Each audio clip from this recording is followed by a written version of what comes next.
How you guys doing? Good? Yay! Oh, that's great. Nice spirit. I am not allowed to touch this mic, but I feel like it's right in my face. I'm going to move this and then move it back, Joe, okay? I promise. That's the hardest part of my job, is to not touch this mic before someone else comes up here. So happy that you're all here tonight. Thank you for driving in the rain and the threat of wind, even though it wasn't really windy. So let's hear it for you guys for coming out to hear the wonderful Georgia Popoff, who came all the way from Syracuse to join us. Let's hear it for Georgia.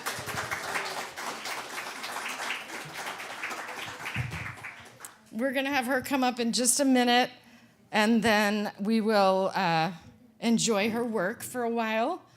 Then we're going to go out to the lobby and buy some of her books. She's got a big variety of books out there. And then we'll come back and finish up with some open mic people. I'm going to start us off with a poem by Kenneth Patchen called The Artist's Duty. And I will say that I went to print this up at home, and I printed up a different poem. So I'm going to read it from my phone. I'm confessing all night tonight. Just get used to it. The Artist's Duty.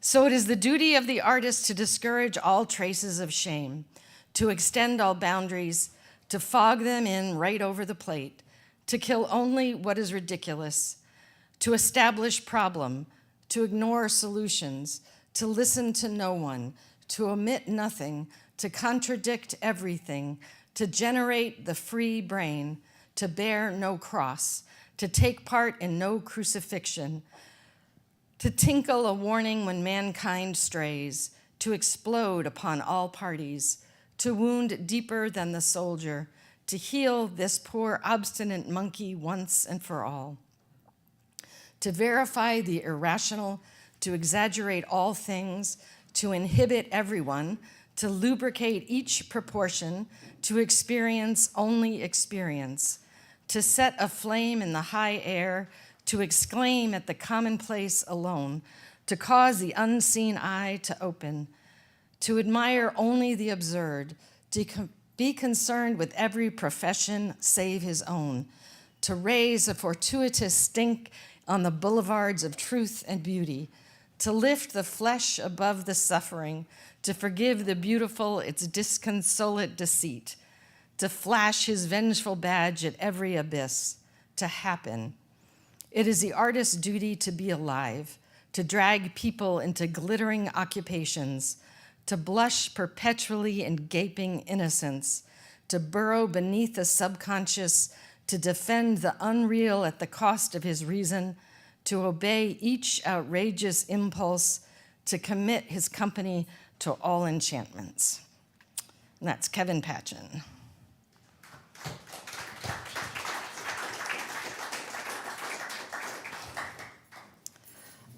I think you should maybe just pretend to be more excited about that poem, as if you could humor me. And then we had some good news as a country, I think, today. So let's just give me a big noise, and then I'll introduce Georgia, if you don't mind. On the count of 3, 1, 2, 3, yay!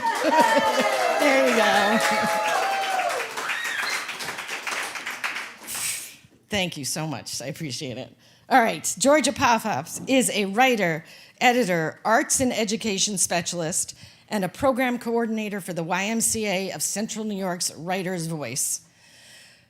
Her newest collection of poetry is her 5th collection. It's called Living with Haints. She's got copies here in the back. It was published by Tiger Bark Press. Her next most recent book is Psychometry, also Tiger Bark Press, and that one was a finalist for Utah College's Eugene Nassar Poetry Prize and the CNY Book Award for Poetry. She was named the Poet Laureate of Onondaga County for a 3-year term of service in 2022. She's the series editor of the University of Michigan Press Under Discussion book series on contemporary poets. She is as fabulous as all that. Let's hear for Georgia Popoff.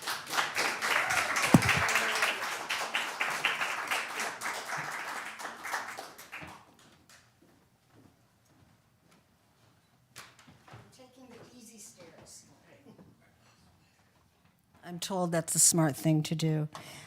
First of all, Carol, thank you for inviting me and finally in the actual room of Caffe, Lena. And congratulations on your new book. I will be talking to you about it after the reading. And you're all the people I tell my students, imagine the invisible reader behind the words, and since the lights are so bright right now, you're all invisible. I'm going to share a couple of poems from my, my second collection with Main Street Rag, and I've got to say, Main Street Rag, Scott Douglas does so much for emerging writers, and such an incredible array of diverse writers. A lot of my friends started with him, and my second book was with him. It's a cheery little book called The Doom Weaver, and I'm going to read 2 poems from The Doom Weaver to start us. And I'm going to be reading a lot about the power of women's voices. Yeah, because the matriarchy is on the rise and we're taking our planet back. Hognose Adder. I was born in the year of the snake. My determined rib-cracking kick, my ornery, insistent gestation. Deep within, I carried you captive in a fragile shell. Had I chosen another way, we would sit together and speak of your lunge into the world, your tender tear anthem. But I was terrified of faith, hood puffed and warning, left eye gazing at the future, skin like boondoggle, fangs an omen of resolve. I am not a woman in my middle time who will mourn the final loss of breeding. Still, I rue never naming you or answering the brittle laugh of your rattle. A few years back, I was involved with a couple of artists, photographers who were doing a series of work with the same models to depict the fall of Adam and Eve, and I was commissioned to write a poem for the show. And I couldn't write it, and I couldn't write it, and I couldn't write it for about 2 months. And about 2 weeks before deadline, I was working with a gentleman who kept bringing in apples from his apple trees. His wife was sick of making it into things. And I'd get this urge at 10 o'clock at night to make an apple pie. And I perfected how to make an apple pie without burning the floor of the oven. And the voices for this poem started to appear. It's a poem in parts. The Fall. Audre Lorde says, when I dare to be powerful, to use my strength in the service of my vision, then it becomes less and less important whether I am afraid. Eve speaks her truth. See my sacrifice. Where would we all be now if I hadn't taken the initiative? Women bear babies in pain for my penance. Men ache to fill the darkness left behind. There was no other choice but to taste the future. Adam speaks of apples. Have you ever noticed how much she smells of them? That her voice is as sweet as blossoms. My wife has my trust, and though no leaf will hide my disgrace, she has my love. She shows me ways to see in light I was blind to before. The tree speaks of shame. I shed paltry leaves for my transgression, tears falling on dismal soil. There is no blessing for the instrument of change, no salvation. The burden rests in my boughs, a dull fruit never to meet its harvest. Adam speaks of healing. I must rise. It is my lot to know the power of comfort, to learn compassion and forgiveness, to uphold the gray God's dream. Eve speaks of reflections. His face mirrors the scar he recognizes. I no longer see my image in his eyes. I turn my head to the burning sun. So for about 10 years, I worked on psychometry, and it's four sections of poems, all in women's voices, and the first 3 sections are different persona poems. And after working on it for about 7 years, I thought, I heard the message that it was time to also write in my own voice again, which was terrifying. And then the book was launched in January of 2020, and there goes a reading tour. So the first poem that was written for this book is about Harriet Tubman, and 3 things to know about Harriet Tubman. Her first husband, John Tubman, she left. He was a freed man of color. She left and was intending to go back to get him after she got a place to go, and when she went back for him, he had remarried. Her second love was Nelson Davis, who she'd met him during during the Civil War, and he went to Auburn to find her, and they were married for a number of years before he died young, and she died in her 90s. And she was also a very close confidant of John Brown. Harriet Tubman said, "Never wound a snake, kill it." Miss Tubman's dress form. My hard frame mimics her waist with a younger sister's envy. My dear friend and I have long paired to benefit her modesty. Her calloused fingers tickle as she patiently pins each swatch, worsted, wool, muslin for underskirts, fragments of delicate skill. Yet not once has she ever pricked my gray skin. I cannot break her habit of that weathered kerchief wrapping her short crown of hair. Besides myself, only Mr. Tubman and Mr. Davis have been privileged to witness the strength beneath the many layers covering her below the neckline. I welcome most the intimate protection when camisole and slip take form. Her humming accents the fugue of threads being pulled through sheer cotton. Her lips flutter quiet prayers, like gypsy moths drifting on small gusts of laughter as nieces and nephews frolic in the side yard, muffling these whispers, the floss of her rote scripture. We have our home now. Brick walls, china branded with small roses from the Seward coffers. Her bed is piled with frailest quilts and tender moonlight that abides no threat. Still, I question how well she has adapted to a soft mattress. Her back is more accustomed to the awkward comforts of moss, yet when her rest was bound by tree bark and low-hanging clouds. I watched her stubbornly push that bed to the window unaided, just to be closer to the winter air, to gaze past the frost-glazed sill.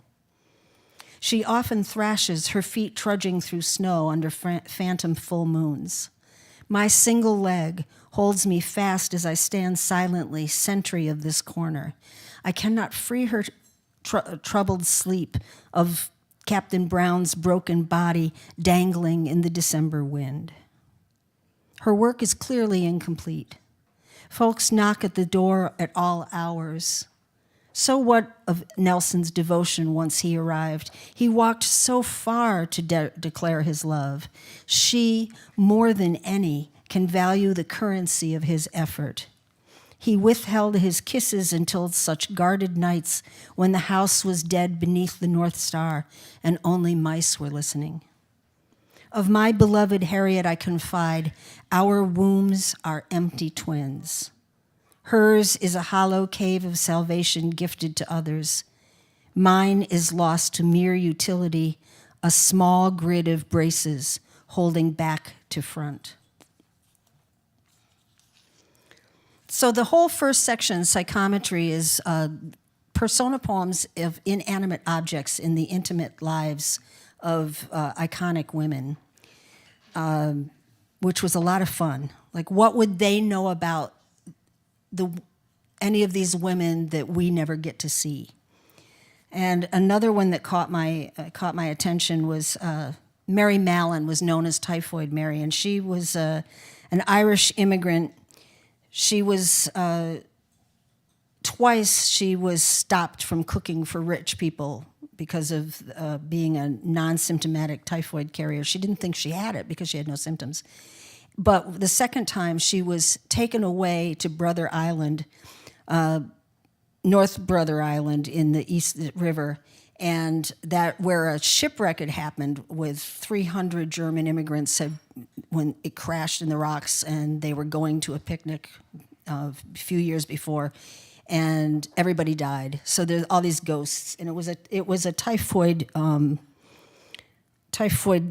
like quarantined location that she was sent to, where she did all kinds of lab tests and helped the nurses and such. She never got a trial. She was just arrested and incarcerated for the remainder of her life. Mary Mallon said, "I have never had typhoid in my life. Why should I be punished like a leper and compelled to live in solitary confinement with only a dog for a companion?" Mary Mallon's lab coat. The children sickened first, then the maids and mothers. Simple amenities afforded her by the rich were forfeited. The morning the authorities found her the second time, she balked, raising her carving fork like a saber. They confiscated her knives. They dragged her off in an ambulance, then to that godforsaken island, its barren little cottage with a cold stove and one severe tree. She was feisty at best, a scrapper for certain. Some declared her a bold liar. But I knew her to be a cunning survivor. As a girl, she schemed to make her talent serve her well. Instead, her body betrayed her, as did the health department and the press. Terminally exiled, at first Mary filled spare time with modest tasks, assisting the nurses. One day she finally relented. She forsook kitchen memory for test tubes and stool samples. As if it too was infected, Mary rolled the apron that had shielded her from sputter and spite into a ball, pressed it to the back of the bureau drawer behind rows of cotton socks and her Bible. She found peace in the laboratory, preparing slides as close to cooking as she could get. Tiny thunders of typewriter keys bade her futile appeals. I have been, in fact, a peep show for everybody. The tuberculosis men would say, "There she is, the kidnapped woman." Perhaps her resilience rather than mere disease proved the truer threat, or her brogue, or that stubborn streak. Like milk gone sour, bitterness coursed through her curdled heart, conferring her a pariah, husbandless and empty. Late at night, she paced the North Brother shoreline with the other gray ghosts, glaring across the East River waiting for judgment. She'd no sooner walk the moon than the Bronx streets on the other side, nothing left but surrender and the howl of her skinny dog.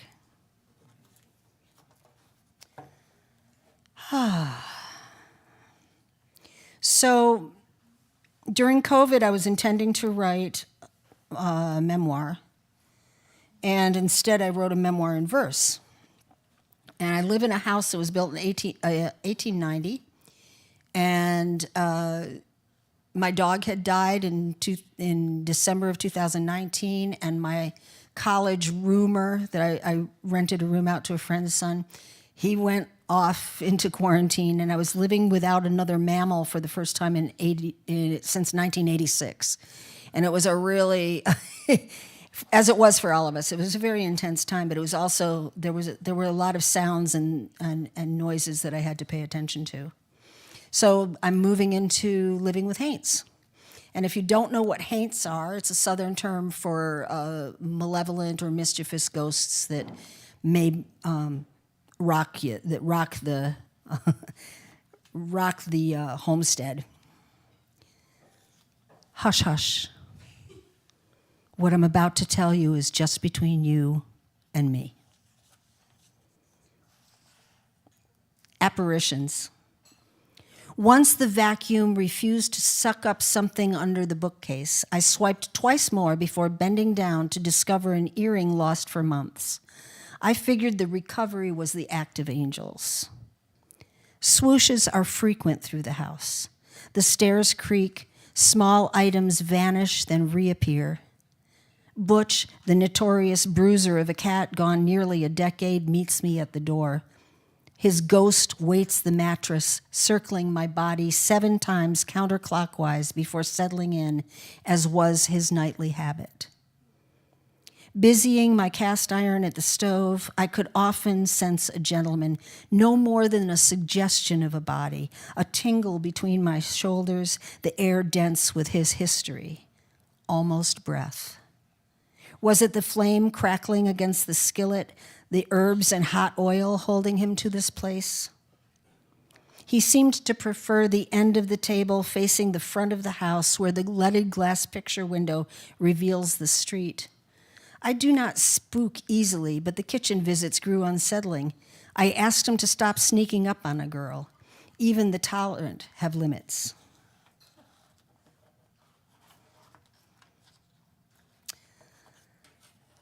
This next is a summer poem, the summer of 2020. Starts with an epigraph by Jennifer Pashley, a fine novelist who I have the pleasure of knowing well. And she said, "The deepest part of my knee is shaped like a heart." Black Nightshade. Dog was euthanized in the winter solstice. My only regret, tricking her into her final ride. I still haven't vacuumed her black fur from the rear passenger seat or wiped her window clean of nose prints. She was a safe storehouse for my love. For one thing, she started each of my days giving me reason to laugh. Who could argue with that? I finally removed her bed last Thursday. The empty spot on my bedroom floor, a daily reminder. The summer solstice is Friday. Dog is gone. The sole consolation is that I have come to understand my devotion is just as ardent. On the wall near her chair, a small clay tablet preserves her paw print. Her ashes fill a square tin box on the end table. A basket of dingy, matted toys and well-worn bones, collars and leashes on a hook in the back hall, her rabies tag, talismans all over the house. Even now, remnants in corners when I sweep the hardwoods. Norway maples sprout each spring. Underground, a maze of insidious roots, raspberry, bramble, nettles, ubiquitous bindweed, grapevine, volunteers all vying to conquer. The way a man lays claim, first with tendrils, then the chokehold. I've been forced to my knees too many times to pray for love now, or to permit an interloper free rein. The other night, a neighbor practiced his bass, flooding the block with Miles Davis's So What. The 3 roomers next door murmured around their fire pit under the waxing moon. A mosquito committed suicide right before my eyes. Flew straight into the dense citronella flame. I nearly wept. A wider moth flickered into the high boughs. The sparse goat's beard is attempting renewal, now that Dog no longer pees in that corner. Mullen visited the garden the past few years, always lodging in a different spot. Her 3 sisters stand sentry in front of a house on Beach Street. She may wander back eventually, and suddenly black nightshade rooted near the heart of the garden. Its leaves could kill a dog foolish enough to chew it down. Somehow the plant knew this was the season it was safe to stake a claim. Today is the 5th of July. Last night the air was clogged with smoke, incessant firecrackers upstaging the stars, the thunder of current rage. The same insidious racket in Aleppo, Baghdad, or Kyiv signals someone is dead. Dog would have been trembling, cowering at my feet. Nothing would have assured her it would grow quiet again, yet she was too smart to be betrayed by poison, no matter how sweet the blossom. It's true, my dog is gone. A life-sized stuffed replica now occupies her chair. The echo of her soft panting late at night brings me to my knees.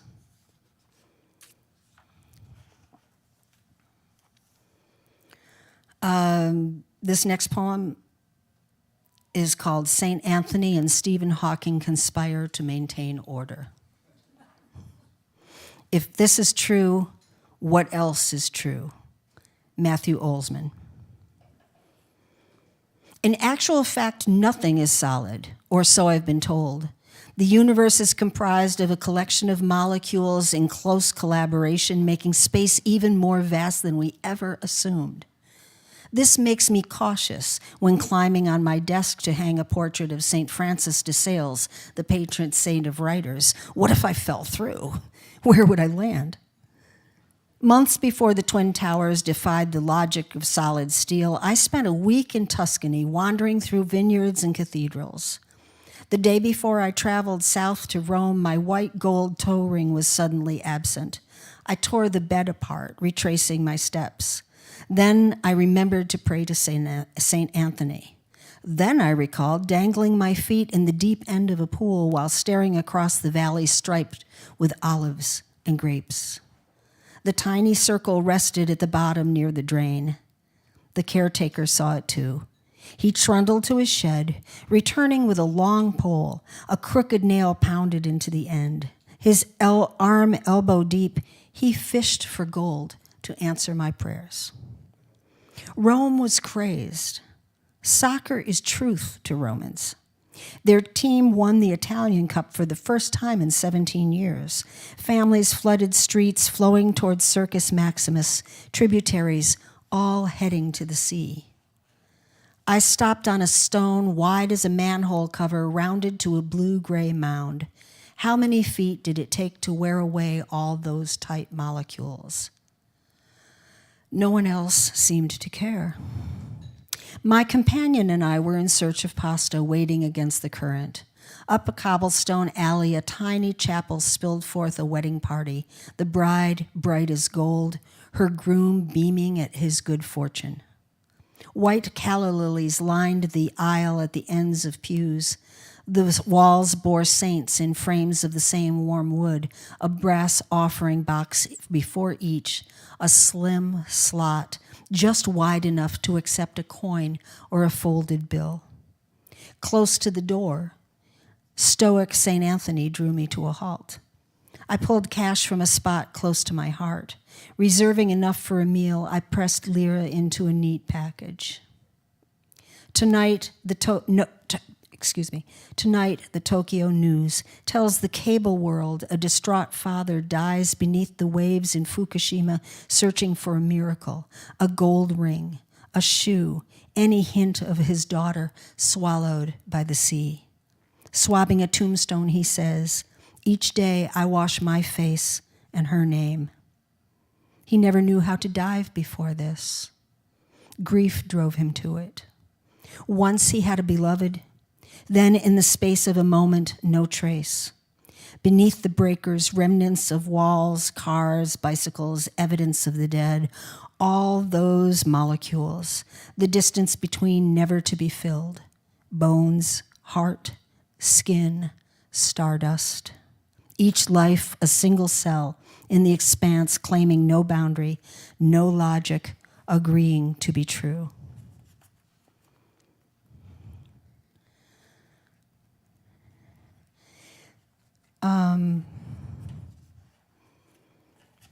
I discovered Anthony Bourdain too late.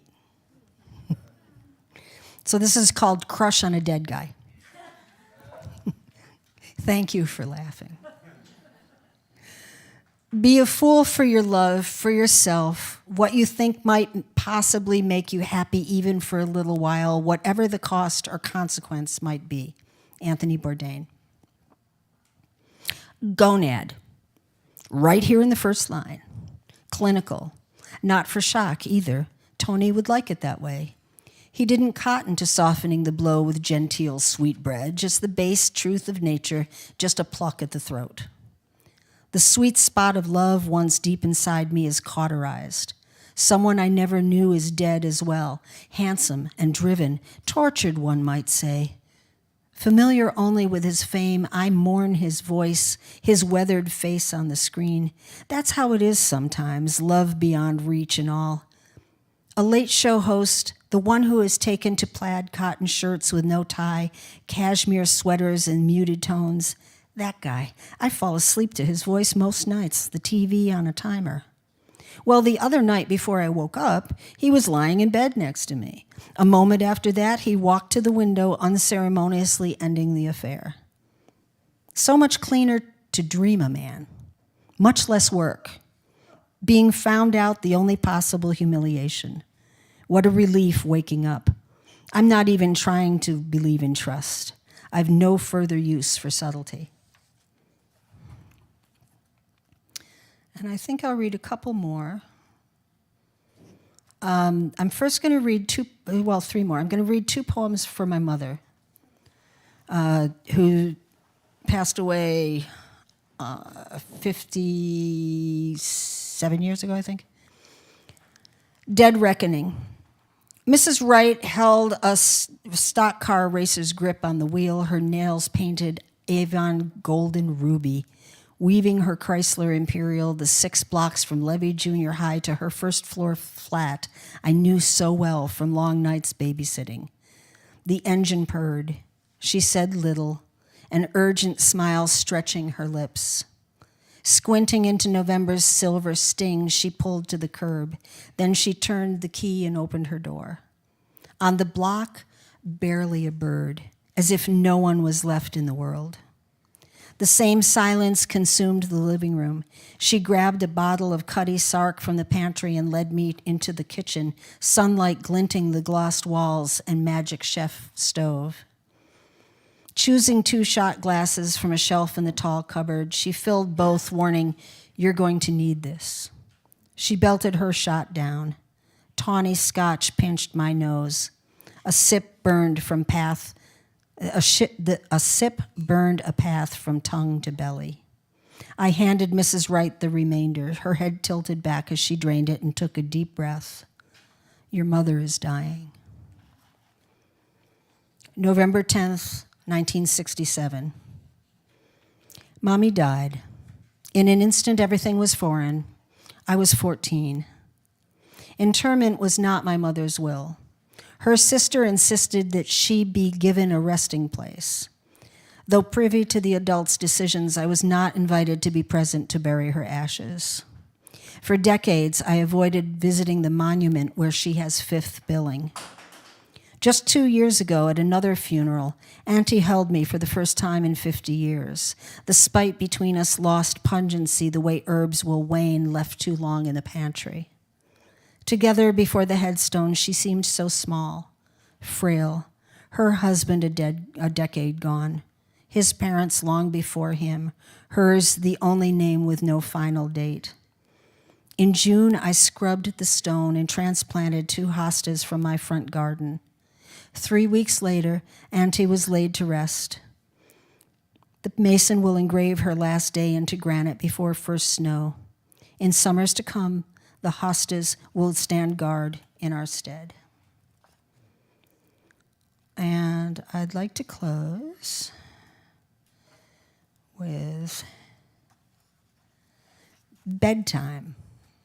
Thank you very much for being such a wonderful audience and for being poets together. We are the voices for the people. Bedtime. If I should die before I wake, I pray the Lord my soul to take. There's a red button. What if I push it? Would I then finally be able to fly? I might suddenly no longer fear heights, shaping my body to the contours of the wind or tight spaces beyond my reach. Perhaps I could choose to live a year in the clouds.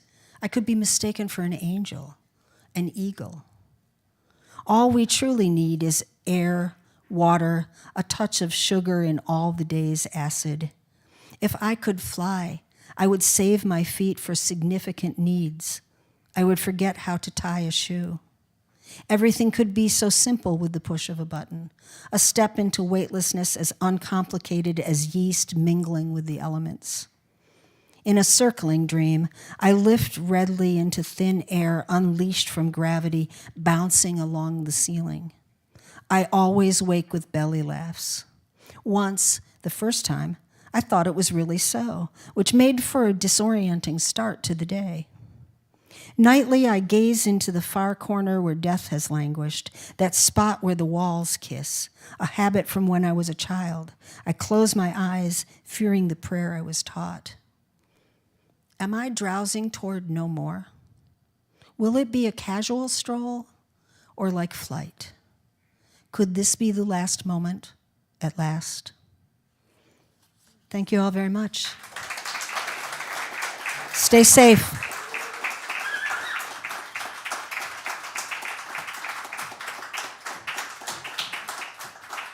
Thank you, Georgia.